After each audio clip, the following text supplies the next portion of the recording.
Fala pessoal, boa noite. Estamos começando mais um podcast, estamos iniciando mais um trabalho espetacular e mais uma vez estou muito feliz de estar aqui participando desse projeto, desse trabalho e mais uma vez eu estou com uma pessoa muito especial hoje aqui. Ela já esteve aqui a primeira vez, logo na estreia, e ela está de volta conosco aqui. Vamos falar sobre tudo aqui. Vamos falar sobre saúde mental, vamos falar sobre tudo. Sobre a vida pessoal, vamos falar sobre algumas questões importantes das nossas vidas. Ângela, muito obrigado por mais uma vez estar aqui. Fique à vontade. Como é que você está? Boa noite, pessoal. É um prazer estar aqui, a convite do Alessio, mais uma vez. E eu fico muito satisfeita de estar aqui contribuindo com a saúde mental e poder falar um pouquinho aqui da psicanálise, da neuropsicopedagogia, e é um imenso prazer estar aqui, não é mesmo, Alessio? Maravilha, Ângela, maravilha. É um prazer, eu que agradeço por mais uma oportunidade de você estar aqui conosco. E hoje, como disse, vamos falar sobre tudo aqui. Hoje não preparamos nada, não trouxemos pautas, vamos só falar de assuntos importantes, vamos dar aqui as nossas opiniões sobre muitas coisas que muitas vezes nos revoltamos, né? E nós, como profissionais da saúde, precisamos comentar sobre essas questões. E eu já te peço que, desde já segue a gente, já clica no sininho para que quando tiver notificações, você receber as notificações e compartilha com mais pessoas, beleza? Ângela, nós já tivemos aqui a primeira vez, você esteve aqui, foi um assunto muito sério, a gente bateu um papo bem legal e hoje não vai ser diferente, né? Vamos falar sobre mais coisas aqui, dessa vez com mais calma, dessa vez com mais tranquilidade, né? Mas assim, para quem não assistiu o podcast passado, me fala um pouco de você. O que você quer saber? O que você quiser. Fala aí o que você acha. Sobre você, quem é a Ângela, para quem ainda não te conhece? Tá, meu nome é Ângela, eu sou psicanalista, primeiro sou pedagoga, sou psicanalista, sou neuropsicopedagoga, trabalho numa clínica com crianças, adolescentes, com adultos, também com idosos. Adoro a minha profissão. Trabalho com testes também, com avaliações de TEA, TDAH, com dificuldade de aprendizagem. Faço avaliações, faço laudos. E é isso. Esse é meu trabalho. Maravilha. A gente teve poucas oportunidades de falar sobre alguns pontos, né? Porque o tempo foi curto da última vez. E assim como eu, queria saber um pouco mais sobre esses testes. Nos explica aí como funcionam esses testes tardios, como é que funciona? Então, os testes tardios é o adulto, né? Então, assim, quando os adultos, eles têm pautas de TDAH ou pautas de autismo, são situações em que eles não conseguem lidar. E a vida inteira incomodou e ele se sente incomodado e ele quer descobrir o que realmente ele tem. Né? Que ele é uma pessoa neurodivergente e ele quer descobrir o que tanto aflige, né? E afligiu a vida inteira. Sim. E ele precisa saber o que ele tem. Ele vai até consultório para investigação e ali nós começamos a fazer a investigação, os testes, para ele receber ou não se ele é autista, se ele é TDAH e se ele a gente começa daí a fazer um trabalho para que ele tenha uma qualidade de vida melhor. Entendi. E como é esse processo após o diagnóstico? E quanto tempo leva mais ou menos o diagnóstico, você como profissional? Sim. Então, vai mais ou menos umas 8 sessões, mais ou menos. Entre os testes até o laudo. Sim. Vai mais ou menos umas 8 sessões. E daí, depois, a gente começa a trabalhar com o paciente para que ele tenha... para que ele se conscientize, para que ele receba, né, esse diagnóstico positivo, porque não é muito fácil. Imagino. Ele recebe o laudo, ele precisa ir até um psiquiatra, para que o psiquiatra valide esse laudo. Sim. E muitas vezes ele precisa tomar medicação também. Entendi. Ou não. Se ele não precisa tomar medicação, ele precisa daí reconstruir a vida dele, né? Reorganizar a vida dele. Ele precisa de uma rotina, Entendi. ele precisa mudar fazer um planejamento da vida dele, porque a vida dele é um caos até ali. Ah, imagine. Mas assim, a terapia, por exemplo, é contínua? Esse tratamento é contínuo ou existe um prazo, né, determinado pelo profissional para que esse paciente ele se encerre os tratamentos? Não, é para a vida toda. Ele não consegue viver sem um tratamento, assim. Ele tem que ter, ele precisa fazer terapia para a vida toda.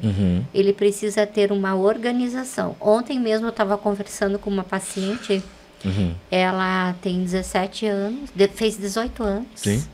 E ela tava me falando, né, que o irmão dela, mais velho, ele tem um nível bem alto de TDAH, mas ele não trata, ele não faz terapia, e ele estava morando provisoriamente na casa deles, assim.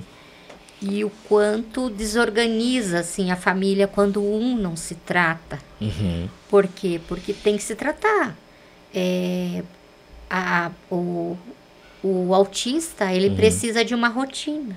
Ele tem que ter uma rotina. Tem que ter um espaço preenchido, né? Não, ele tem que ter um cronograma, assim. Ele tem que ter uma pauta para ele seguir. Entendi. Aquilo já é automático. Levanta, toma café, vai estudar, vai para aula, ele já está acostumado com aquilo. Todo dia ele faz aquilo. Sim. E na casa dela ela, o pai e o irmão são autistas. Nossa. Então, só a mãe que não é. Caramba. Então, esse ano a casa dela está organizada. Mas a vida inteira não foi assim. Antes do laudo não era assim. E hoje eles fazem terapia, então assim é toda estruturada. Entendi. Mas precisa fazer terapia para organizar. Ou seja, é algo contínuo, né? É algo contínuo. Se não tem terapia, não tem organização. E até mesmo assim, nas tarefas de escola, o autista, se ele não tiver suporte, ele não consegue se organizar. Caramba. O autista, ele precisa, no domingo, ele precisa se organizar o que ele tem de prova, o que ele tem de trabalho para entregar na semana. Então, assim, os pais precisam dar esse suporte para o filho, porque senão ele não consegue. Caramba. Mesmo ele tendo uma agenda, né, uma agenda de papel, uma agenda online, ele se perde. Então ele precisa de todo esse suporte. Precisa desse acompanhamento, né? Profissional também, né? Profissional também. Ô, Ângela, e assim, por exemplo, você falou que 3 pessoas na família, né, é autista. Isso é uma questão genética? Como é? Pode ser genético. Pode ser genética, de cunho genético. Sim. Mas assim, o que eu queria saber, por exemplo, é assim, quando se fala, por exemplo, diagnóstico tardio, certo? Ou seja, isso significa que essas pessoas viveram o tempo todo com essa deficiência e tal, mas só agora é que elas conseguem descobrir. Ou seja, o que falta, na verdade, para que o diagnóstico ele seja bem antes de que quando chega na vida adulta? Quais são as dificuldades? Você acha que é questão familiar, questão financeira, ou essas questões que muitas vezes as pessoas não têm oportunidade? Então, tem questões financeiras, tem questões familiar, tem falta de informação. Falta de informação, né? Então, assim, é toda uma questão. A questão, assim, dessa família foi... Acho que foi, assim, uma falta de informação mesmo. Sim. Porque o ano passado eu fui atender o filho que estava indo mal na escola e eu percebi as pautas de autismo. E daí a mãe falou que a filha tinha pautas, e daí o pai também quis fazer o teste e a família inteira é autista. Caramba. E aí eu laudei a família inteira. Mas assim, a família que está ali, ela conviveu e acha que aquilo é normal, não sabe que é. Se tornou um costume, então, uma adaptação, se adaptou ao problema. Ao problema. E não sabe. E assim, né, é engraçado, né, porque assim, quando a gente ouve isso, né, de você, que a gente analisa? Quantos casos ainda estão encobertos ainda? Quantas pessoas estão vivendo talvez esse drama, né, e não sabe como funciona, não sabe se realmente tem o diagnóstico ou não, tem a doença ou não. E assim, dentro disso, quais são as dificuldades que essas pessoas encontram? Tipo, eu estou falando no sentido assim, como é uma pessoa que tem autismo? Como é que ele se comporta diferente dos demais, na sua opinião? Então, assim, o autista o cérebro dele ele funciona de uma maneira diferente, né? Uhum. Não é que ele tenha uma deficiência. Entendi. O cérebro dele funciona de uma maneira diferente. Uhum. Então, assim, e ele tem 3 tipos, né? O tipo 1, 2 e 3. Entendi. E nós classificamos o autista, Uhum. né? Os 3 tipos de níveis de suporte. O 1 é leve, o 2 é moderado, e o 3 é o nível mais grave, né, de suporte. Então, assim, que o 3, geralmente, às vezes, ele não tem oralidade, ele não fala, ele pode ter um pouco de deficiência intelectual. E o nível 2 tem crianças ou adultos até que tem pouca oralidade. E o nível 1 que eles falam, mas o nível 1 de suporte ele não sofre. Ele tem problema de dificuldade social. Sim. Ele não consegue interagir com as pessoas. Ele sofre do mesmo jeito. São dificuldades sérias. Ele sofre muito. Que falam assim, o nível 1 não sofre muito. Todos estão presos a um sofrimento, né? Eles estão presos a uma questão social, né? Eles têm problemas em socializar com outros adultos, com outras crianças, com o meio em que eles vivem. Sim. Eles não conseguem ir comprar um pão porque eles têm dificuldade de falar com o outro. Ou seja, eles são dependentes, né? Não são dependentes, mas eles não gostam de... É muito difícil para eles falarem assim com pessoas que eles não conhecem. Traz muito desgaste emocional. Então, é muito sofrimento. Prefere ficar dentro da bolha do que sair da bolha. Ângela, e assim, por exemplo, como funciona, por exemplo, como é a abordagem psicanalítica nesse caso? Né? É diferente dos demais quando você, por exemplo, você como profissional, você descobre e chega ao ponto de descobrir e dar o diagnóstico, né, de que realmente a pessoa tem esse problema. Como é a questão da terapia? Como é a abordagem a essas pessoas? É uma abordagem especial ou não? É algo... É totalmente diferente das abordagens normais? Eu gostei da sua pergunta. É uma abordagem diferente. A gente trabalha mais o nível social. A gente vai trabalhar mais o nível social, Sim. mais o lúdico, quando é criança, quando é adolescente. Tudo mais concreto, que para eles precisa ser mais concreto. Para que eles tenham contato com agora. Então tem que ser uma abordagem diferente. E você acha que muitos profissionais estão preparados para isso ou não? Não. Acho que tem que ter, acho que os profissionais precisam compreender, estudar um pouco mais sobre essas questões, né? Para abordar esse tema. Precisa estudar. Então, assim, nem todo mundo consegue trabalhar com um autista, com o TDAH. Não é muito fácil. Precisa ter uma habilidade, um conhecimento teórico também, né? Precisa. Para saber lidar com essas questões. Precisa ter um conhecimento, porque senão não consegue trabalhar com eles. Ângela, assim, dentro ainda dessa questão de diagnóstico, nós falamos da última vez sobre essas questões. E é uma coisa que é recorrente, a gente sabe, né? Por exemplo, dentro ainda do diagnóstico, por exemplo, o falso diagnóstico, na sua visão profissional de psicanalista, qual o perigo, quais os impactos negativos que isso causa na vida de alguém? Olha só, essa pergunta também é muito boa. Gostei dessa pergunta também. o falso diagnóstico, ele impacta muito na vida de uma criança, na vida de um adulto. Por quê? Eu vou falar por mim, assim, porque que eu uso vários instrumentos, né? Sim. Os instrumentos de avaliações. Eu uso vários. Sei. Porque eu preciso ter certeza. São vidas ali Sim. que eu estou trabalhando, que eu estou investigando. E um falso diagnóstico implica de uma criança ou um adulto deles tomar um remédio forte, de um médico introduzir uma medicação forte. Eu tenho um paciente que ele foi laudado por uma neuropsicóloga Sim.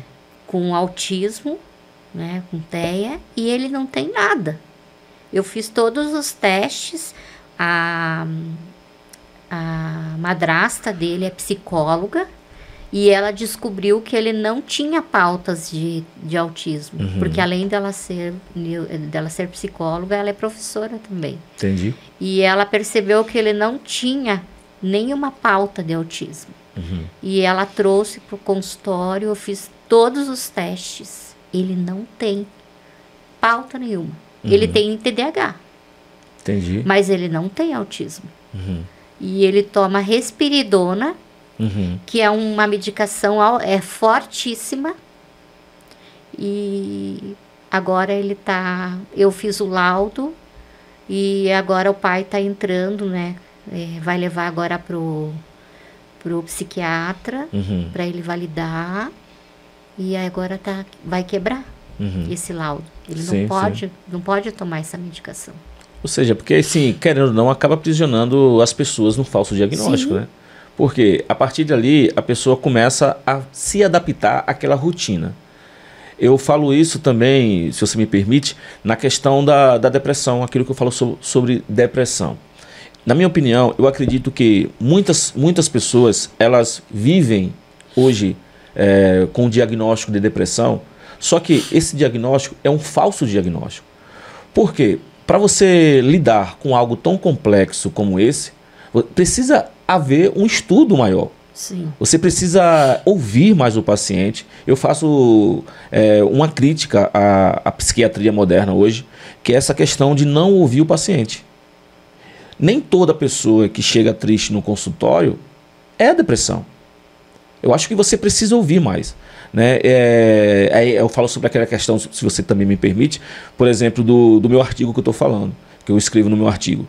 Eu acredito que a psiquiatria, ela deveria ouvir mais os pacientes, ao invés de diagnosticar com antecedência.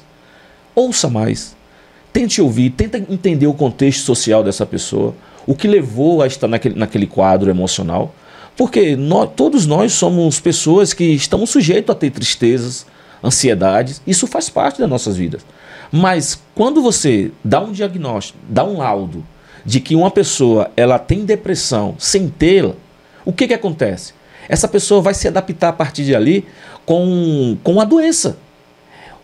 Os seus comportamentos pós-diagnóstico é de uma pessoa depressiva, vai viver presa a remédios, vai ter um comportamento social complicado, né, por causa também do diagnóstico.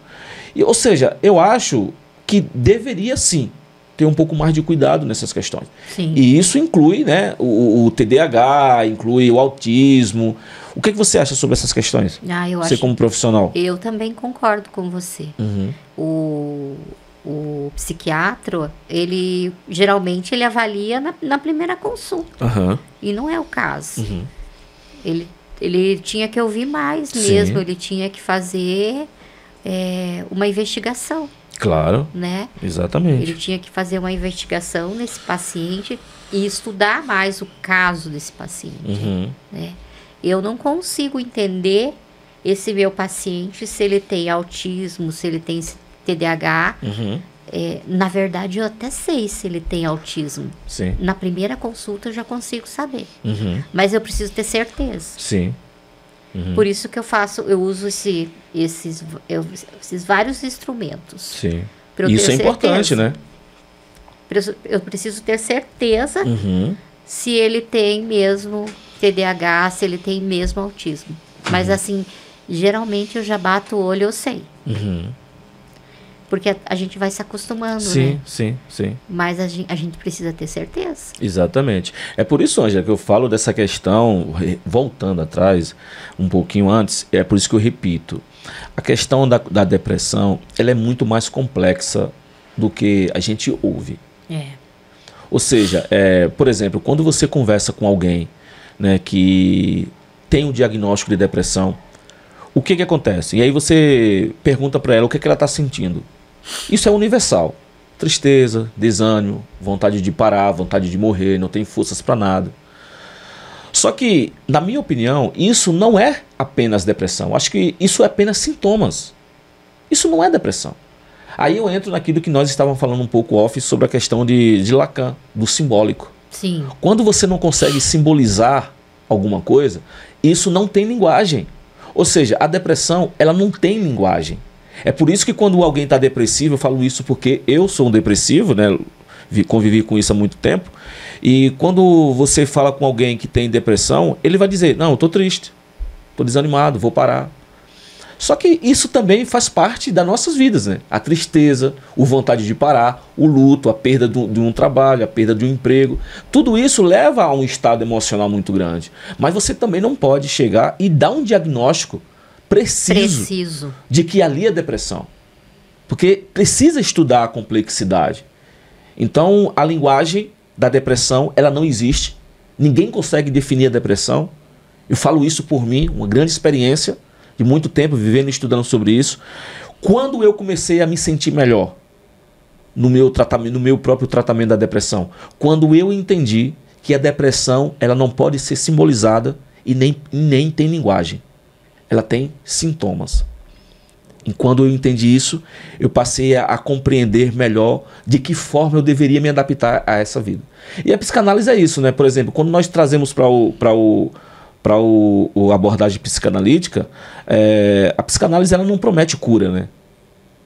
A psicanálise ela faz com que a pessoa se adapte e saiba lidar com aquela situação. Ela tem que aprender a lidar. Aprender a lidar, né? O que você pensa sobre essas questões? O que você pensa sobre isso? Há algumas coisas que você pensa igual, você pensa diferente?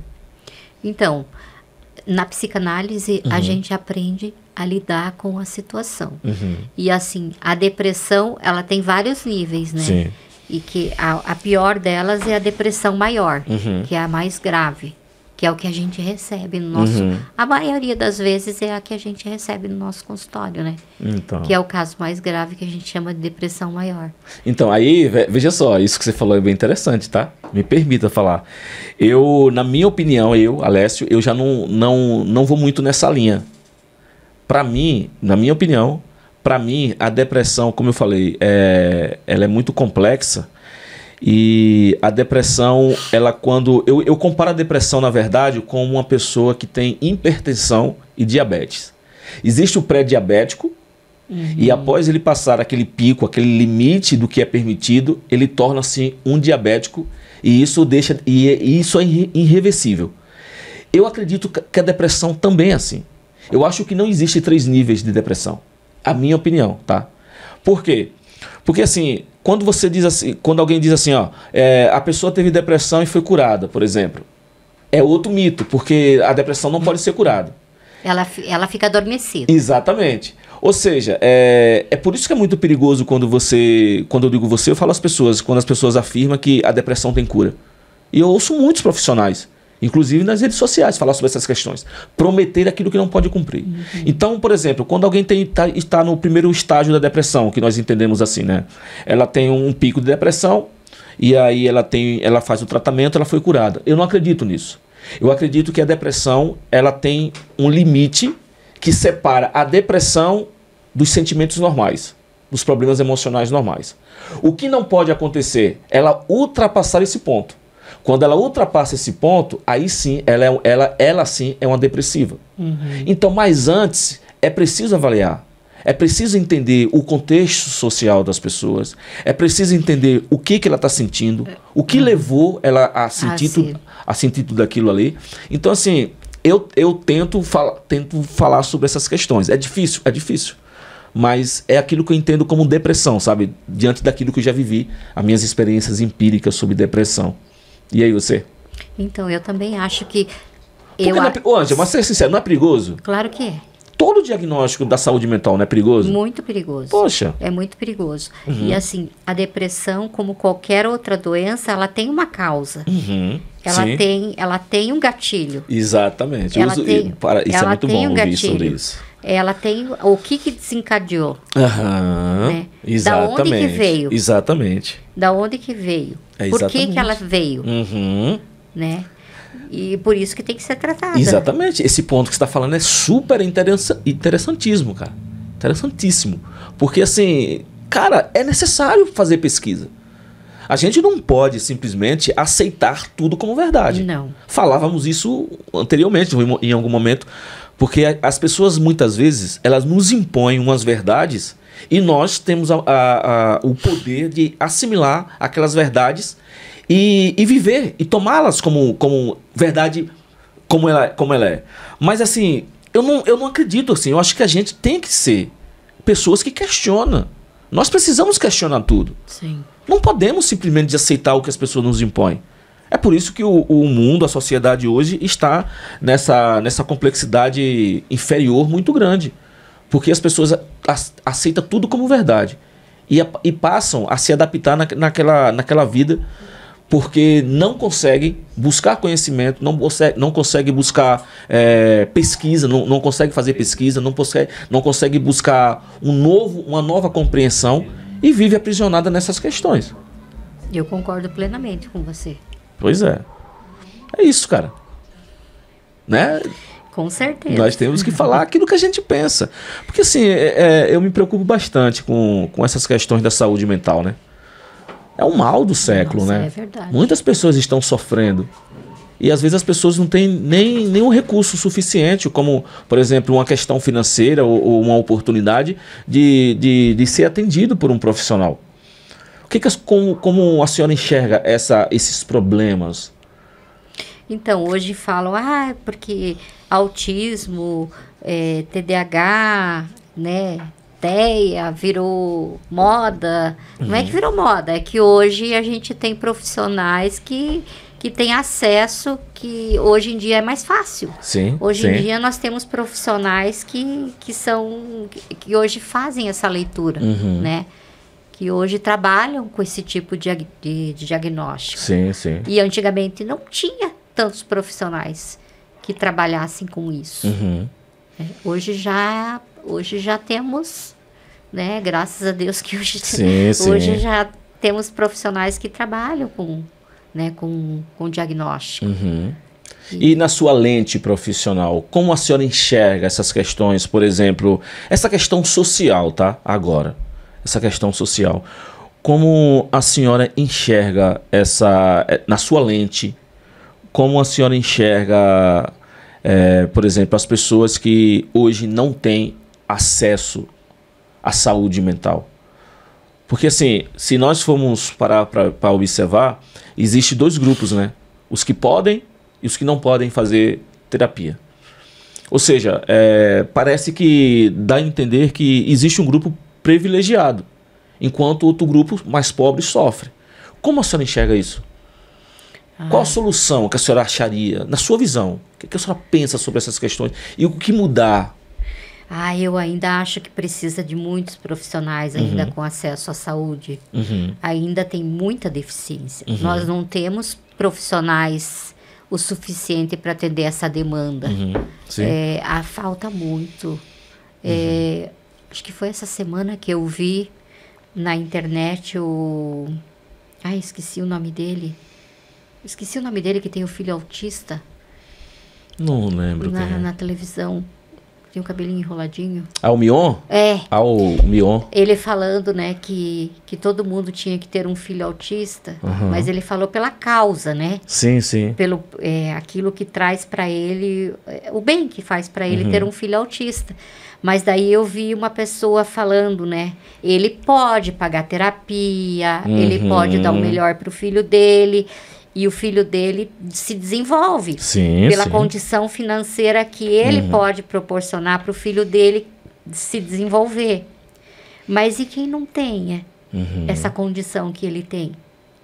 Né? Verdade. Daí fica na fila de posto de saúde, Uhum. né? Esperando psicólogo, esperando terapeuta, esperando TO para ter esse suporte. É meio difícil mesmo, então, Vange, assim, esse é muito ponto. difícil. Verdade.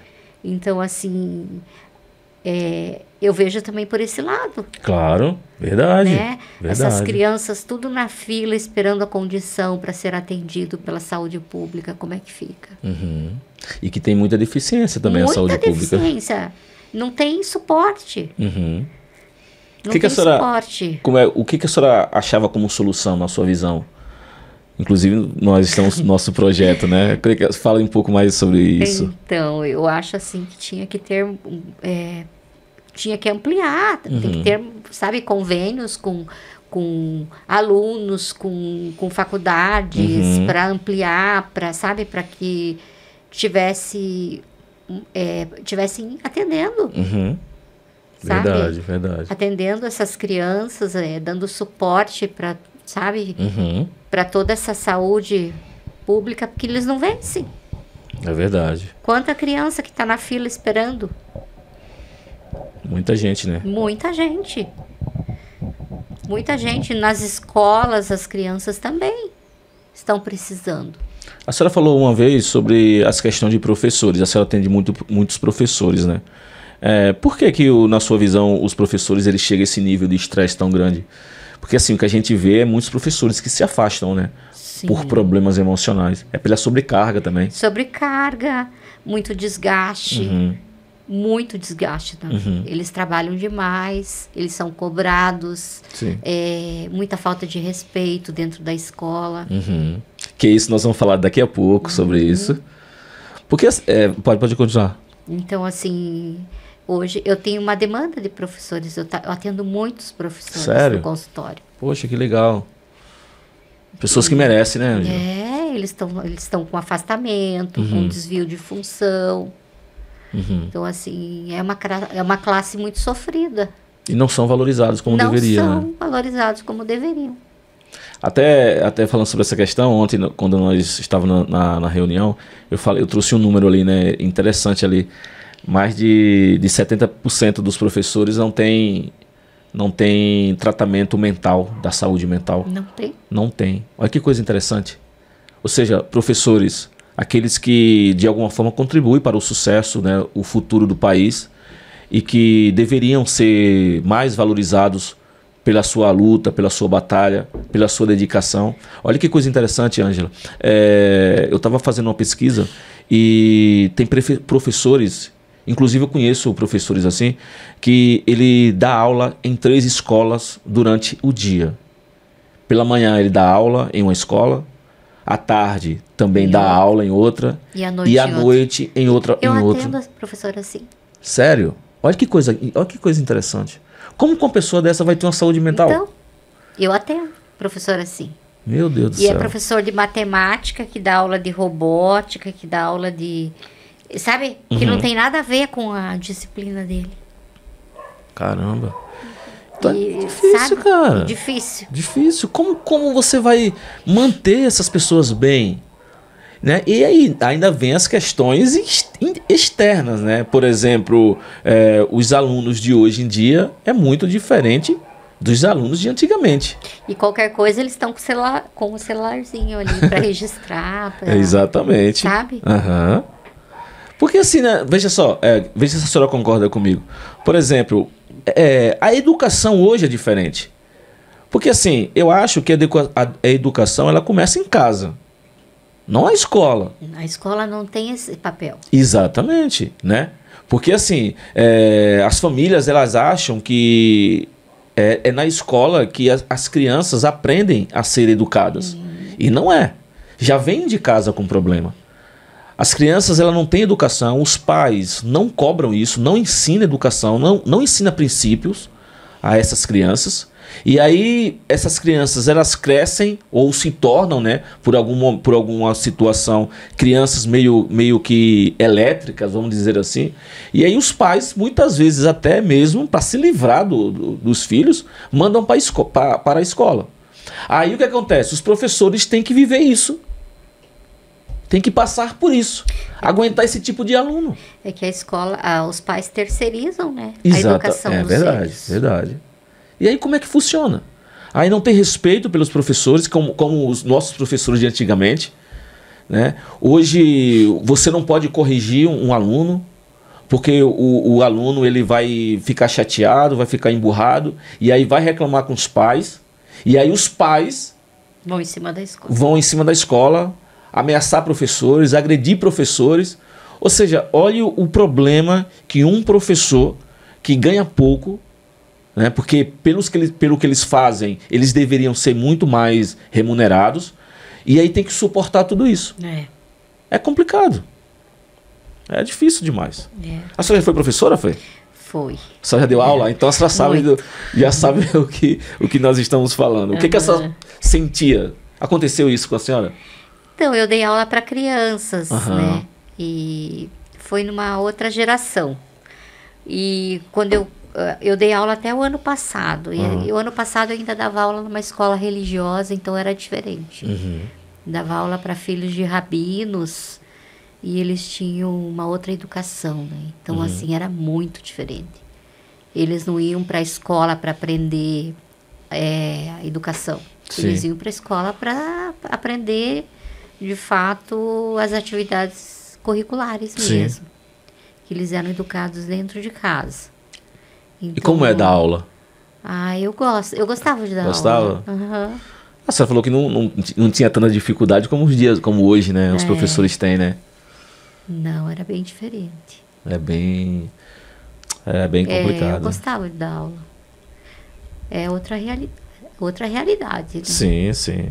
E como os professores que a senhora atende, como é que eles chegam? Eles chegam num nível de estresse muito grande. Muito grande, e a grande maioria com medicação, se não vem de psiquiatra, tem que fazer encaminhamento, mas a grande maioria já vem de psiquiatra. Não tem muitos professores, Ângela, que estão afastados? Tem. Bastante, né? Bastante. Ou afastado ou com desvio de função. Isso aí gera um nível de estresse muito grande. Né? E a senhora, como especialista, como é que a senhora enxerga isso? Qual a possibilidade que deveria melhorar para que esses professores estivessem bem, na sua opinião, na sua lente? Na minha lente. O que deveria acontecer mais? Diminuir a sobrecarga de trabalho, valorizar mais os professores? Eu acho que é uma série de fatores, né? Primeiro, a educação dos filhos dentro de casa. Que isso, a educação vem de dentro de casa. Né? Sim. Falta muita educação hoje em dia. Tem muito...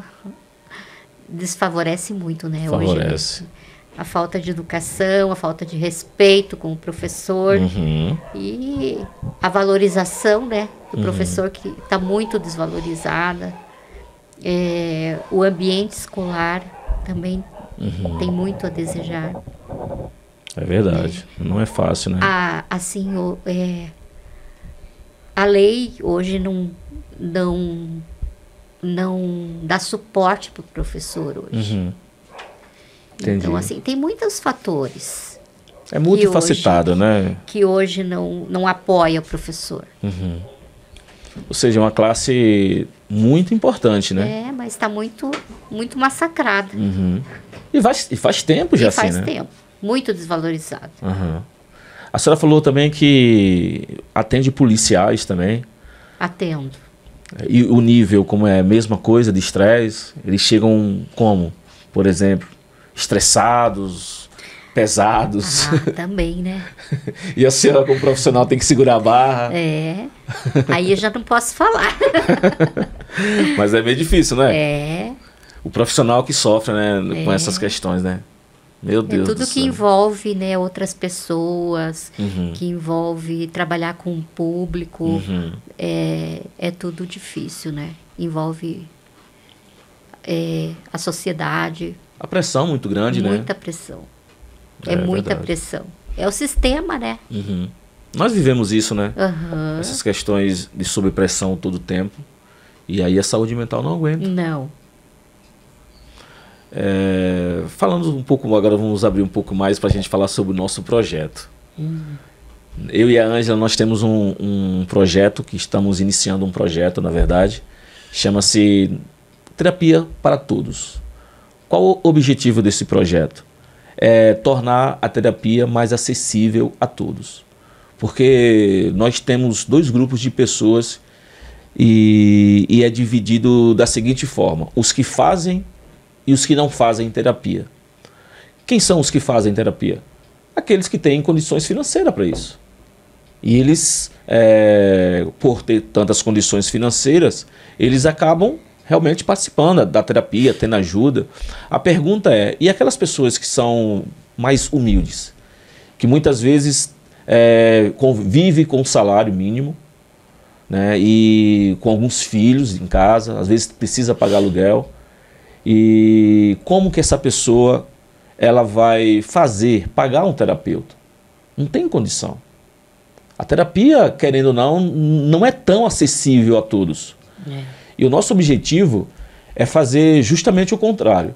É levar a terapia, tornar a terapia acessível a todas as pessoas, crianças, comunidades. E isso nós estamos buscando parcerias, né, para esse projeto. E algumas coisas já estão acontecendo. E nós estamos muito gratos. Fala um pouco sobre isso, Ângela. Nós estamos fazendo algumas parcerias com faculdades para ver se a gente consegue aí, né, alinhar para que para que esse projeto vá até a classe mais humilde. Mais humilde, né? Para aqueles que não conseguem ter acesso à terapia, ter acesso, né, à terapia, e que não é barato. Exatamente. Né, que não consegue, e a gente levar a terapia até eles, porque quem pode vai até nós. Exatamente. Né? Então esse projeto é um projeto lindo, que ele ainda está no forno. Estamos esquentando ele, né? Mas logo, logo ele... É verdade. Ele sai do forninho. Exatamente. Ângela, fala um pouco aí das suas redes sociais, como as pessoas te encontram nas redes sociais, em que a senhora é especialista, qual área a senhora é especialista, ou se atende todas as áreas, todo tipo de pessoas, níveis sociais, culturais, cor, gênero. Me fala aí. Então, o meu Instagram é @Ângela Psicanalista e Neuropsi. Então, assim, eu atendo mais crianças e adolescentes, também atendo adultos. E, assim, a minha especialidade mesmo é neurodivergentes, né? Mas eu atendo professores, eu atendo adultos. Eu tenho algumas parcerias com psicólogas que elas me encaminham essa demanda de neurodivergentes. Sim. E também tenho parceria com um psiquiatra, que eu encaminho essas demandas dos testes, né, dos laudos, e pacientes que precisam ser pacientes que precisam de medicação. Então, assim, não adianta trabalhar sozinha. Eu preciso trabalhar com parcerias. Parcerias, né? Verdade. Então, assim, sozinha a gente não vai a lugar nenhum. A gente precisa de parcerias. E como, por exemplo, a pessoa que te encontra, geralmente, assim, as pessoas ficam muito preocupadas, né, nas sessões, quanto tempo dura uma sessão, como é a abordagem, vai demorar. Como é? Como é que o profissional ele identifica isso? É só ao longo do tempo, não é? Para entender se vai ser curta ou se vai ser longa a terapia. Então, assim, eu sempre falo para os pacientes que terapia é para a vida toda. Não tem alta. Sim. Eu faço terapia, você faz terapia, todos nós fazemos terapia, porque a gente entende que não existe alta de terapia. Né? A gente busca ter equilíbrio, né? E ter, assim, uma vida normal, uma vida leve. Uhum. Então eu sempre falo para eles que a terapia é para a vida toda. Não Sim. tem como você ter alta, Uhum. né? E as sessões duram de 50 a 1 hora. E também atendo pacientes online, atendo autistas, TDAH online. Uhum. É possível sim atender autistas online. Uhum. E eles conseguem se concentrar. E é tudo dependendo da abordagem. Uhum. É porque assim, outra coisa também é a questão que muitas pessoas elas têm preconceito, né? Tem medo, não sei se é bem preconceito, porque tem aquela questão, quem faz terapia é louco, quem faz terapia tá doido. E para quebrar esse gelo, para que as pessoas entendam que a terapia não é isso. Uhum. A terapia, na verdade, ela é um encontro do sujeito com ele mesmo. A gente vai aprender a se conhecer. Exatamente. E as pessoas ficam preocupadas, né, de serem julgadas. Porque está indo em um psicólogo, em um psiquiatra, em um psicanalista. Então, assim, as pessoas precisam quebrar esse tabu que ainda existe. A terapia é muito importante. A terapia nos direciona. A terapia nos mostra o caminho. E o principal, a terapia, elas nos confronta. Porque Nem elas... me fale. Né, não é verdade? Por quê? Porque ela vai fazer um encontro entre o eu real e o eu irreal. Então, isso gera, querendo ou não, um grande conflito. Então, façam terapia. Procurem ajuda. Você que está doente, você que está triste, você que está passando por algum momento difícil, o luto, a perda de alguém, a perda também de um trabalho. De um animal. De um animal. Tudo isso aí leva você a ficar em um momento de depressão temporário, né? Um momento de tristeza, de ansiedade. Então, não fique preocupado. Procure ajuda, quebre esse gelo e eu garanto que você vai ter uma vida muito melhor depois da terapia. A terapia mudou a minha vida, como mudou também a vida da Ângela, né? A gente tem os conflitos, Todos mas nós temos, é né? necessário para a gente sair da nossa zona de conforto. Uhum. E assim, é temporário esses conflitos, né? A gente passa por eles, a gente enfrenta, quebra a cara, mas daqui a pouco a gente volta de novo. É verdade, é verdade. Né? Existem esses conflitos, né, que Sim. fazem parte, né? Mas o que não pode, vamos aqui falar um pouquinho de críticas. O que não pode são promessas. Sim. Promessas, falsas promessas de cura, falsos diagnósticos, né? Porque é o que a gente vê isso. E outro, tá? Deixa eu falar uma coisa aqui que eu lembrei agora. Eu estava assistindo uma reportagem e eu vi no conteúdo da reportagem falava sobre o quanto as pessoas que não têm tanto conhecimento do assunto falam sobre o tema. Porque quando essas pessoas que não têm conhecimento do assunto, ela traz esse tema, elas na verdade não estão trazendo clareza do tema. Elas não estão trazendo informações, elas estão trazendo desinformações. Então isso é muito perigoso. O cuidado com a saúde mental requer um bom profissional, um bom terapeuta, um bom psiquiatra, um bom psicólogo, um bom psicanalista. E não viver, né, não ficar dependendo das palavras de conforto que vocês ouvem nas redes sociais, né, de muitos falsos profissionais que muitas vezes se prostituem por causa do dinheiro e não por causa do paciente, não por causa de você. Então isso é muito perigoso. O cuidado a isso é muito importante. O que você pode falar sobre isso, minha querida?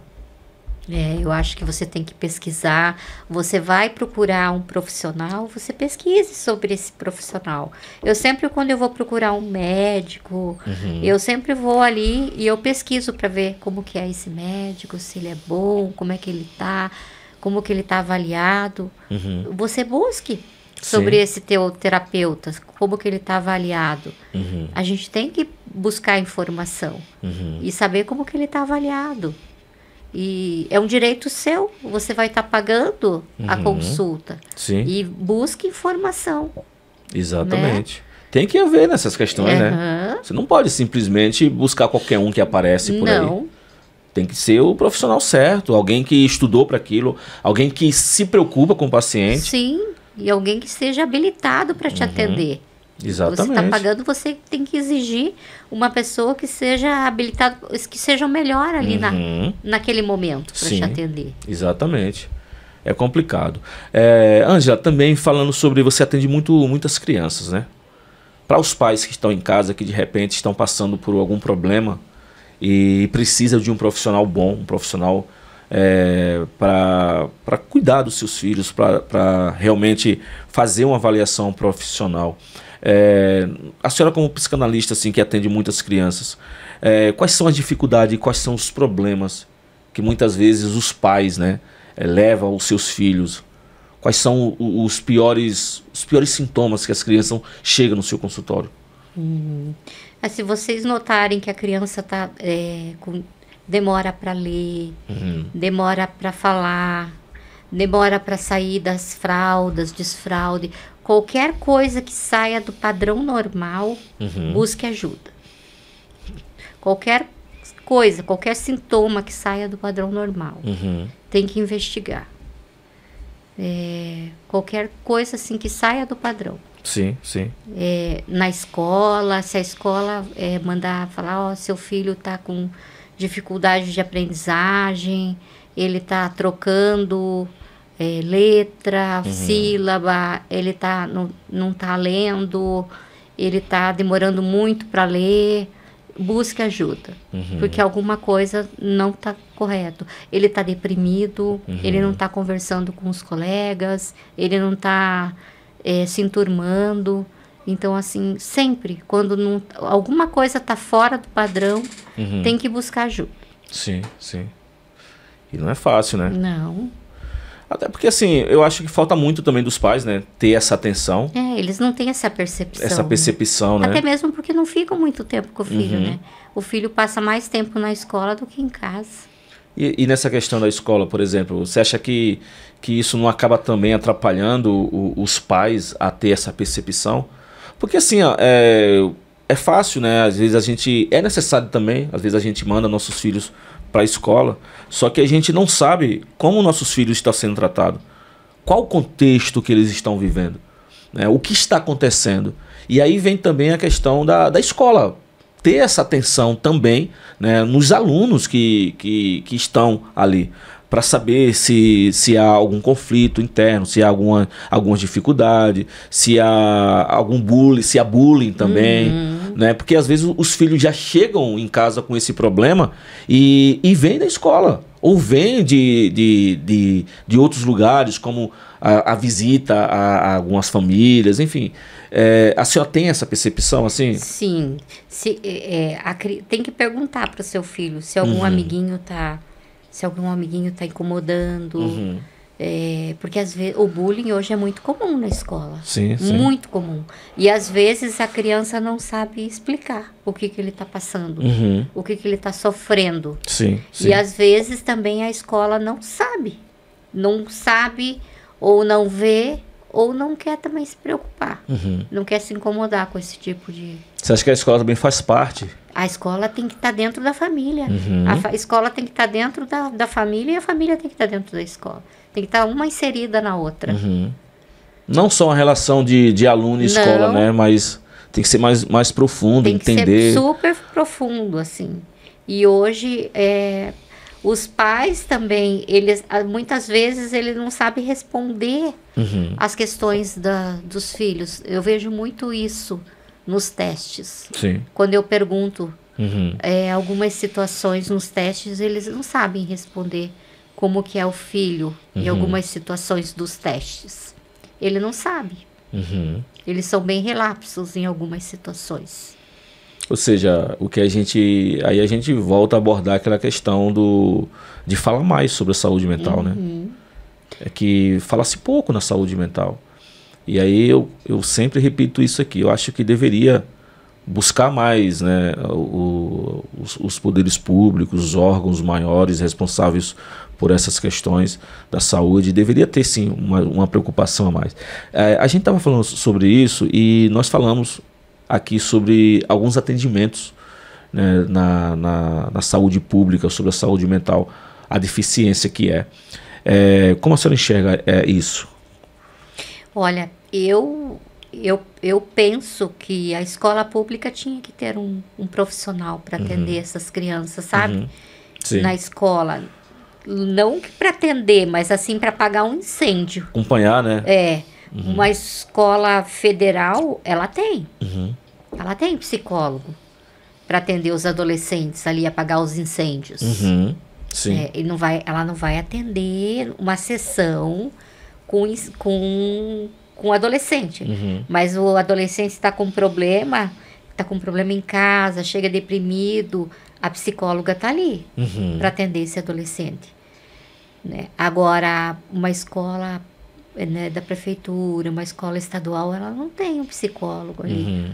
E eu acho que deveria ter. Deveria ter esse profissional. Boa ideia isso aí. Deveria ter, mas não tem. Você acha que a importância que eles dão é mínima para a saúde mental? Não tem nenhuma. Não tem psicólogo, não tem assistente social, que deveria de ter. Você veja, uma escola federal tem psicólogo e tem assistente social. Tem os dois. Sim, sim. Ou seja, importância mínima, né? E aí depois quer exigir um futuro melhor para essas crianças, uma educação melhor para essas crianças, se não tem nenhum suporte emocional, né, para acompanhar, não tem um investimento. E falando sobre o CRAS, a senhora, em algum momento da sua vida, já precisou dos serviços públicos do CRAS sobre a saúde mental? Eu nunca. E se nunca participou? Não, eu nunca precisei. Graças a Deus, eu nunca precisei. Nunca passou? Nunca foi necessário? Não. Mas na sua lente, qual a dificuldade que esses programas oferecem? Olha, eu tenho um paciente que eu encaminhei porque ele tem um problema sério ali, hipocondríaco. Ele se atolou assim em dívidas de cartão de crédito, porque é uma doença. E cada dor que ele sente, ele vai fazer exame, porque ele acha que ele está com doença. Ele desenvolveu isso quando ele perdeu um irmão. Sim. Então, assim, ele ficou doente e ele estava gastando muito com médico, porque o posto de saúde, ele não dá muito suporte. E o psiquiatra dele, e ela atende no CRAS, e sabia que ele estava com dificuldade. Sim. E daí eu fiz um encaminhamento para ele, para falar com o psiquiatra, para ele pegar a medicação no posto de saúde, sabe? Quando ele levou o encaminhamento, o psiquiatra falou que ela atendia no CRAS. Olha só. Daí foi tudo, sabe? Daí encaminhou tudo.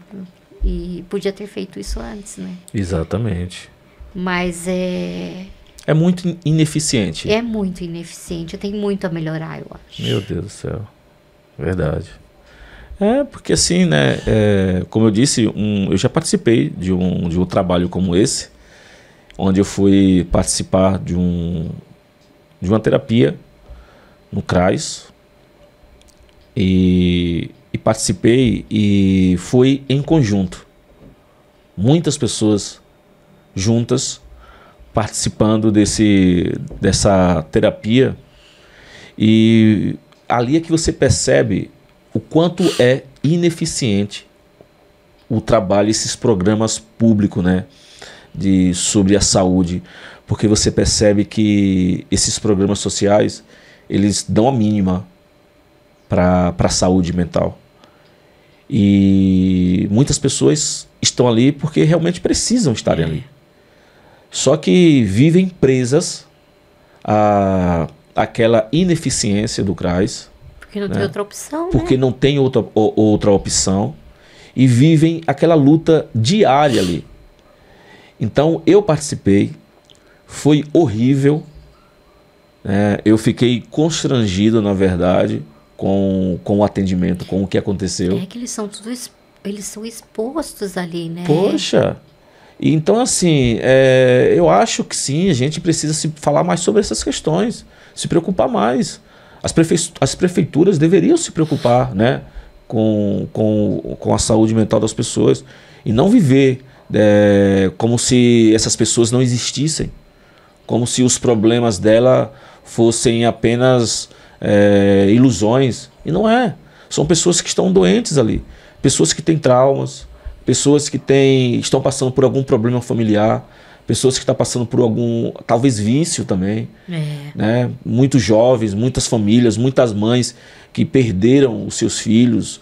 Enfim, todo tipo de problema. E aí procura um trabalho como esse, e aí procura ajuda e não tem o suporte necessário. E a tendência é fazer com que essas pessoas acabem até desistindo, né, de participar, porque não tem futuro, vamos dizer assim. Não tem melhora alguma.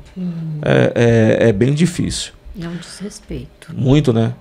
Poxa, isso é muito difícil.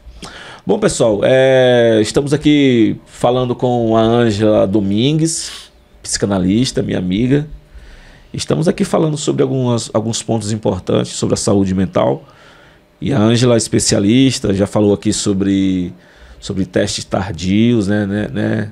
Sobre TDAH, sobre... Quem nós falamos mais sobre... TEA, falamos sobre diversas coisas aqui. Porque esse assunto é o assunto importante. E que a gente tem que estar falando sempre para que as pessoas percebam a importância que esse assunto a relevância que ele tem para as pessoas e na sociedade. Então, desde já eu te peço, a você que está nos acompanhando, já segue, já se inscreva no nosso canal, compartilhe e nos acompanhe aí nas redes sociais. Ângela, me fale mais um pouquinho, só mais um pouquinho da Ângela. Eu quero que as pessoas conheçam mais o seu trabalho, porque eu confio no seu trabalho, você é uma grande profissional e as pessoas precisam entender, né, como você trabalha, como as pessoas também, mais uma vez, repita, como as pessoas podem te achar. Se você quiser deixar seu telefone, WhatsApp, enfim, fique à vontade, né, para isso. As pessoas podem me encontrar no Instagram, né, que eu já falei. Meu Instagram é @Ângela Psicanalista em Neuropsi. Eu trabalho todas as segunda-feiras presencial ali na Galeria Tijucas. Sim. E o resto eu trabalho online. Eu não moro em Curitiba, mas eu trabalho online. Faço todos os atendimentos online. As avaliações, vocês querem saber, né, como que são. Eu posso fazer online e também posso fazer presencial. Então, assim, depende muito do caso. Tem casos que exige ser presencial, mas tem casos que pode ser online também. Ou seja, as pessoas que querem ajuda, não se preocupem, né? É só você e a Ângela, tá? Não se preocupem, entre em contato com a Ângela. Você que é de Curitiba e você também fora de Curitiba, ela atende online também, tá? Então não se entristeça, não desanime, não fique sem procurar ajuda. Procure um profissional e nesse caso procure a Ângela, que ela vai te ajudar bastante. Ângela, nós já estamos quase finalizando o nosso trabalho, nosso bate-papo até aqui. Foi um bate-papo, uma conversa bem legal. Falamos sobre aquilo que nós tínhamos que falar. Você tem mais alguma coisa que você queria falar, algum ponto que nós não tocamos aqui e de repente você queira tocar no assunto, quer falar ou não? Tá tudo ok? Como é que tá? Tá tudo certo. ótimo? Então tá bom. Qual a mensagem você deixaria para as pessoas que estão em casa? O que você quer falar para as pessoas sobre saúde mental? Qual conselho que você daria? Fale, esse é o seu momento. Brilhe. O que eu quero deixar para você é que você não precisa estar sozinho. Tudo que se você está sentindo uma aflição, uma dor, que você está passando por um momento difícil na sua vida, você não precisa estar sozinho. E você pode nos procurar o Alessio, me procurar, e a gente vai estar aqui para te ajudar. Então, assim, você não precisa estar com esse peso e você não precisa estar passando por isso sozinho. Você pode contar com a gente. Nós estamos aqui para te dar todo o suporte. Amém. É isso aí. Então, muito obrigado, Ângela, mais uma vez.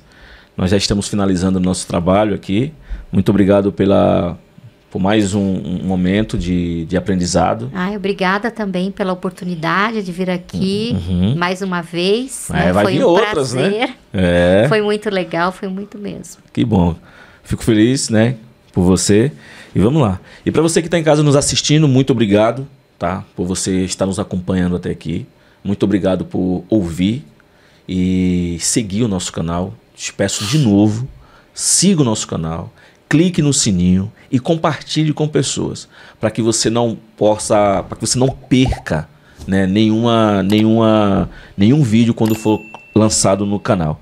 E você que está em casa, você que está passando por algum problema difícil, seja um luto, uma perda, uma perda de um trabalho, enfim, qualquer coisa, e não sabe o que fazer, está sem direção, procure ajuda, tá? Existem muitos profissionais que podem te ajudar. Não se cale. Você precisa procurar, você precisa se livrar disso. O seu caso tem solução, a terapia ela vai te ajudar muito. Então não desista de você. Procure ajuda profissional, mais uma vez repito, porque tudo vai dar certo.